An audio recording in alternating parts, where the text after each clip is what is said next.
Assalamualaikum warahmatullahi wabarakatuh. Di sini saya akan menyampaikan materi yaitu mengenai menyajikan data dalam bentuk diagram dan grafik statistik dari kelompok 6 yang beranggotakan saya sendiri Nafila Hasya, lalu ada Nelvia Dwi Farhana, lalu ada Suci Melati. Baik, kita lanjut saja ke materinya, yaitu ada statistik. Dalam statistika, data yang telah dikumpulkan tidak dapat langsung dipahami tanpa melalui proses pengolahan dan penyajian.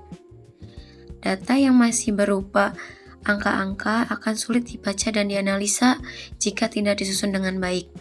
Oleh karena itu, diperlukan penyajian data dalam bentuk diagram dan grafik agar informasi yang terkandung dalam data dapat disampaikan dengan jelas, sistematis, dan mudah dipahami. Penyajian data statistik adalah proses menyusun dan menampilkan data yang diolah ke dalam bentuk visual seperti diagram atau grafik. Lalu ada dalam biostatistik, penyajian data digunakan untuk yang pertama ada menyampaikan hasil penelitian, yang kedua ada mempermudah analisis data, lalu yang ketiga yaitu memberikan gambaran kondisi suatu data. Lalu selanjutnya ada pengertian diagram dan grafik. Diagram dan grafik merupakan bentuk penyajian data statistik secara visual yang digunakan untuk menggambarkan data dalam bentuk gambar. Data yang awalnya berupa angka diubah menjadi bentuk visual agar lebih mudah dipahami, lebih jelas, dan lebih menarik. Lalu ada jenis diagram yang umum digunakan. Ada diagram batang, diagram garis, lalu dan ada diagram lingkaran. Selanjutnya ada tujuan dan fungsi penyajian data. Tujuan penyajian data dalam bentuk diagram dan grafik adalah yang pertama, yaitu mempermudah memahami data. Yang kedua, menyederhanakan data yang kompleks. Lalu yang ketiga, menunjukkan perbandingan antar data.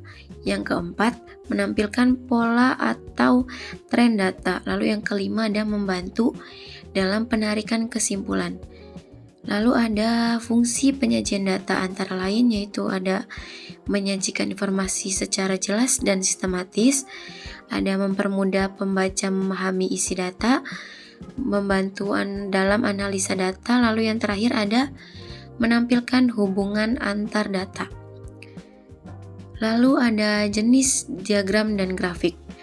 Beberapa jenis diagram dan grafik dalam statistika, yaitu yang pertama ada grafik batang, yang kedua ada grafik garis, yang ketiga ada grafik lingkaran, yang keempat ada histogram, yang kelima ada ogive, yang keenam ada grafik piktogram, dan yang terakhir ada grafik scatter atau grafik pencar. Nah, setiap jenis memiliki fungsi yang berbeda sesuai dengan jenis data yang disajikan. Lalu yang pertama ada grafik batang. Grafik batang merupakan bentuk penyajian data statistik yang digunakan untuk menggambarkan perbandingan jumlah data dalam beberapa kategori dalam bentuk batang. Grafik ini juga digunakan untuk menunjukkan perbedaan jumlah antar kelompok data sehingga memudahkan dalam melakukan perbandingan. Grafik batang ada dua macam, yaitu ada grafik batang tunggal dan grafik batang ganda. Grafik garis. Grafik garis merupakan bentuk penyajian data statistik yang digunakan untuk menunjukkan perubahan atau perkembangan data dalam suatu periode tertentu. Grafik ini biasanya digunakan untuk melihat kecenderungan atau tren dari waktu ke waktu. Grafik garis ada dua macam, yaitu grafik garis tunggal atau satu garis dan grafik berganda atau beberapa garis. Grafik lingkaran.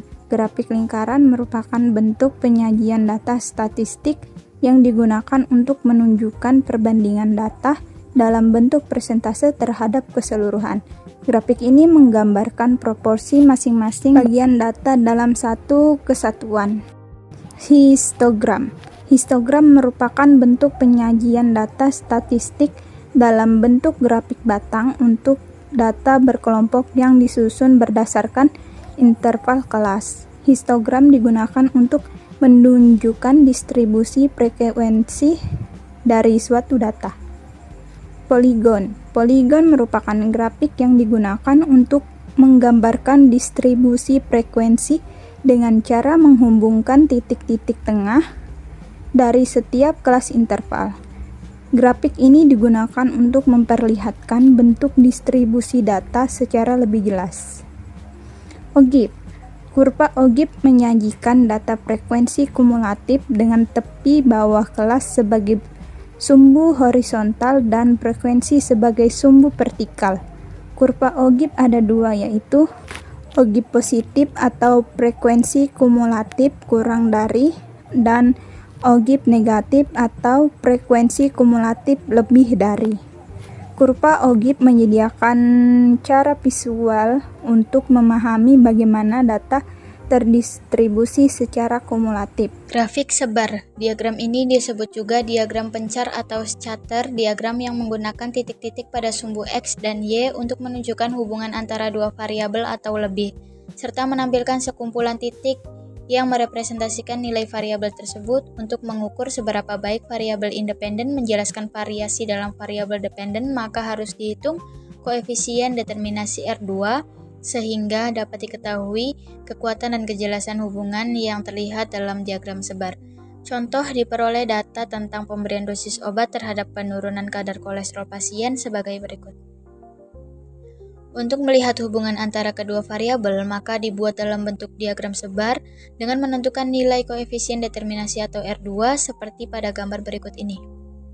Berdasarkan gambar, dapat dijelaskan bahwa berdasarkan analisis regresi, setiap penambahan 1 mg dosis obat berhubungan dengan penurunan kadar kolesterol sebesar 0,5673 mg per desiliter, koefisien determinasi atau R2 sebesar 0,9937 menunjukkan bahwa 99,37% variasi dalam penurunan kadar kolesterol dapat dijelaskan oleh dosis obat, yang menandakan hubungan yang sangat kuat antara peningkatan dosis obat dan penurunan kadar kolesterol.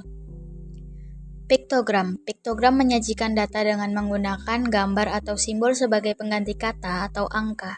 Setiap simbol mewakili jumlah tertentu. Piktogram memberikan kemudahan dalam penjumlahan karena setiap gambar mewakili jumlah tertentu. Namun, terjadi kesulitan dalam merepresentasikan sebagian simbol, sehingga penggunaannya terbatas dan kurang efisien. Peragaan penyajian data menggunakan Excel dan SPSS. Yang pertama, peragaan menggunakan Microsoft Excel. Microsoft Excel merupakan salah satu aplikasi yang sering digunakan untuk mengelola dan menyajikan data statistik dalam bentuk grafik. Langkah-langkah membuat grafik di Excel. Yang pertama, masukkan data ke dalam tabel, misalnya data pasien per bulan. Yang kedua, blok data yang akan dibuat grafik. Ketiga, klik menu Insert. Keempat, pilih jenis grafik, diagram batang, garis, atau lingkaran. Yang kelima, grafik akan muncul secara otomatis. Yang keenam, tambahkan judul dan keterangan pada grafik. Kelebihan Excel, yang pertama mudah digunakan, yang kedua cepat dalam membuat grafik, yang ketiga banyak pilihan diagram. Yang kedua, peragaan menggunakan SPSS. SPSS adalah software statistik yang digunakan dalam penelitian terutama di bidang kesehatan dan sosial. Langkah-langkah membuat grafik di SPSS. Yang pertama, masukkan data pada data view. Yang kedua, atur variabel pada variabel view. Yang ketiga, klik menu Graphs. Yang keempat, pilih Chart Builder. Yang kelima, pilih jenis grafik yang diinginkan. Yang keenam, masukkan variabel ke dalam sumbu grafik. Ketujuh, klik OK untuk menampilkan hasil. Kelebihan SPSS. Yang pertama, lebih akurat untuk analisis data. Yang kedua, cocok untuk penelitian ilmiah. Ketiga, bisa langsung analisis dan grafik. Kesimpulan, biostatistik memiliki peran penting dalam bidang kesehatan, terutama dalam mengelola dan menyajikan data agar lebih mudah dipahami. Statistika deskriptif digunakan untuk menyusun dan menampilkan data dalam bentuk tabel, diagram, dan grafik.